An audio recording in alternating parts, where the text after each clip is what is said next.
Hi folks, and welcome to this week's track guide. No idea. Rudskogen, that's how I call it. Anyway, let's get on with Fast Lap.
Right then, fast lap done and dusted, and let me show you the rules tab. Always have a look at these if it is available. Some circuits have them, some circuits don't. Come on iRacing, add them to all circuits.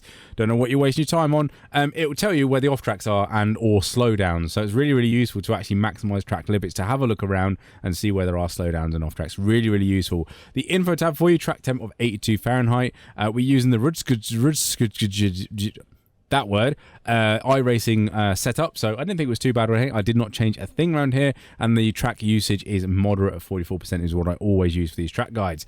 Otherwise, the lap I'm going to show you now, lap 9 we set at 127.144, but I'm not going to show you that lap because I'm going to show you this lap, lap 19. It is a 127.218. The reason I'm going to show you that one is because I had a little bit more fuel there. So this is on my 4th out lap, so I had a little bit more jungle juice in the tank, so I think that's a little bit fairer. So I'm mid to low 27s. My optimum is in the 26. No idea how I'm getting into 26, but those are my lap times. The fastest being low 27s, more or less mid to lows, and I'll be absolutely golden. Should be good round here. It's okay for overtaking. It's not the greatest. This is probably going to be your best opportunity, but it is also your best opportunity down into 3 and 4 of spinning. I will put above my head some mistakes that I made, because it's always good to see mistakes because then you don't do them. But yeah, very easy to lose the rear end in this car. Try and brake in a straight line. I'll mention it in the guide when we go to it anyway. But yeah, be careful of that one. Turn 1 is going to be a good opportunity for overtaking and the slipstream down here. Otherwise, it's follow the leader through the S's and on the infield side of things. And the last corner will be a bit of a pain. To make sure you get a good exit on the last corner, but I will mention that. What else do I mention? Yes, my split times is there. There you go. My optimal is a 26.85. So a couple of tenths need to go faster. Probably 4 tenths, nearly half a second. Wow, okay. Need to find some time there. And above my head will be the Discord, where the OLAP, BLAP, telemetry, and replay file will all be hidden in there for you, so you know exactly how I did this lap. Yeah, I think that's everything. Let's crack on with the guide.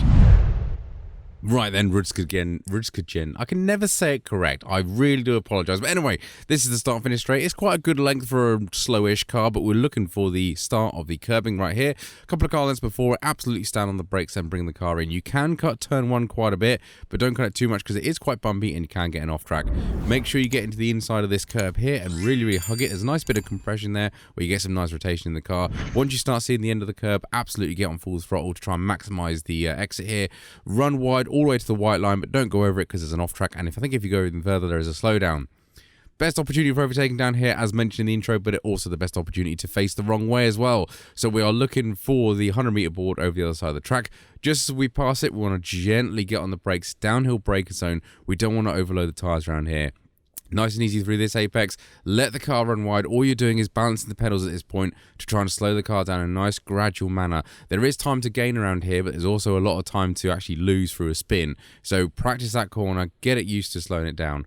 Get around there nicely, bring the car over to the right hand side, and we're aiming for this little bit of curb here. Just as we go past it, we want to start turning in. Bit of a lift on the way in, drag off brakes if you want, if you're going in there too fast. Cut the curb, Cut the curb on this one as well. There is a slowdown and off track on that one, so be cautious. And at this white line, we just start standing on the brakes again for this really, really awkward sort of double left-hander. Cut that curb just a little bit, let the car drift out. Again, balance the pedals to slow the car down, bring it in nicely. Want a nice late apex here. You can see where the tyre marks are to try and come back to the curb and give it a little kiss as you go past, or a little cheeky tickle. That's what I should really say on these track guides. Make sure you don't cut the grass on there, and you should be absolutely golden. Coming down here, we're looking for the end of the red and white barrier here on the left-hand side. Want to brake just as we pass it. Again, it's downhill, so be cautious on the brakes. Careful of the rear end, stepping out first gear. Nice late apex here, and get on full throttle as early as you can. You can use the the exit here to run a little bit wide, but as long as you're on track before the grass, you'll be absolutely fine. Let the car drift out to the right-hand side here, and at this point you can see all of the curbs sort of down the crest as you come over the crest. Brake nice and easy through here, second gear. You can cut this quite a lot. As long as you keep it on the red and white, I haven't found a problem, but make sure you don't run wide there. There is a slowdown if you run wide. End of the curbing, you want to start turning in, change gear, bit of a lift on the way in. You can cut the curb quite nicely, but you need to be pointing directly at that little curb on there, and then when you brake, second gear around here, hug the curb, let the car drift out wide just a little bit. Don't leave the door open to the guy behind too much. Balance the throttle. You see I'm stabbing at it here. Try and keep close to the curb. As soon as I get on the curb and I can see the end of it coming up, full throttle, get that exit for you, unwind the steering wheel, and make sure you get a little cheeky tickle of this curb as well. Be careful about running wide. You can do a little bit more than I've done there, but you can risk an off track and ruin your lap anyway. The line is actually quite short. I believe the line was back there a little bit, not this one right here, but that is us across the line in a 1:27.218. As mentioned, if I nail the sectors, I can go a little bit quicker, but I think low 27s, I think the really quick guys will be in the 26s, to be brutally honest. That'll be my aim for the race, to try and nip into the 26s. With slipstream, should be a little bit possible. I know slipstream isn't massive in this car, but it is possible. And watch out for spinners, particularly down at turn 3 or 4. Because that will be the best example to get freebies. And we all love freebies. We don't like being freebies, but we love receiving them. Otherwise, thank you very much for watching. Make sure you like and subscribe to that lovely YouTube stuff, and I will catch you